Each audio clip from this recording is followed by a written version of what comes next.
Now, young people aren't having as much sex as their parents and grandparents. That's according to a study which says that today's Tinder-loving generation are more sexually inactive than all previous generations since the 1930s. So why are youngsters turning off from sex? Well, here with us now is Hilary Pannack, the CEO of teenage pregnancy charity StraightTalking. So, I mean, Hilary, we know that teenagers are wedded to their phones. So are we saying that they're so glued to their phones that they're not even going into the bedroom for other business? Well, I think that's part of it. Certainly this is, we've got to be a bit cautious because this is research from the US, and whilst there's similarities, there's some slight differences too, of course. However, I think young people are communicating far more through social media. There's less interaction face to face, there's no doubt about it.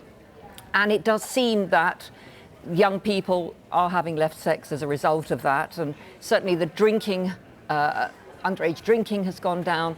There's been all sorts of impacts of this, and I think partly this is a bit worrying because it's quite isolating. But I suppose for teenage pregnancy figures, and if we're looking at those kind of statistics, then perhaps if the brakes are put on the development until maybe they're more emotionally mature, then that potentially is a good thing. Well, I think that's true, and it's straight talking. We teach young people in schools through peer education about sexual abuse, online dangers, all of those kind of things. And I think young people are becoming far more aware of that. So I think, that's a good thing, obviously, and this research highlights that. I decided to, but before I came on air, I decided to talk to my young parents about this and get their feedback about it because they're far more the experts than I am.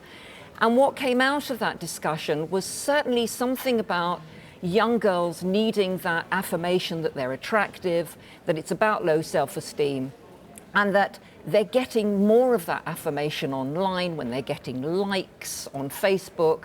But that's dangerous as well, isn't it? Constantly seeking affirmation online, that leads to a selfie and a selfish generation. Absolutely. I think I think more than that, I think it just highlights that we need to really tackle low self-esteem amongst young people, give them that confidence that they need to get on in life and really do well and achieve and reduce all those different risks that they're facing. Very interesting change, Hilary Pannack. Thank you very much indeed for joining us here today.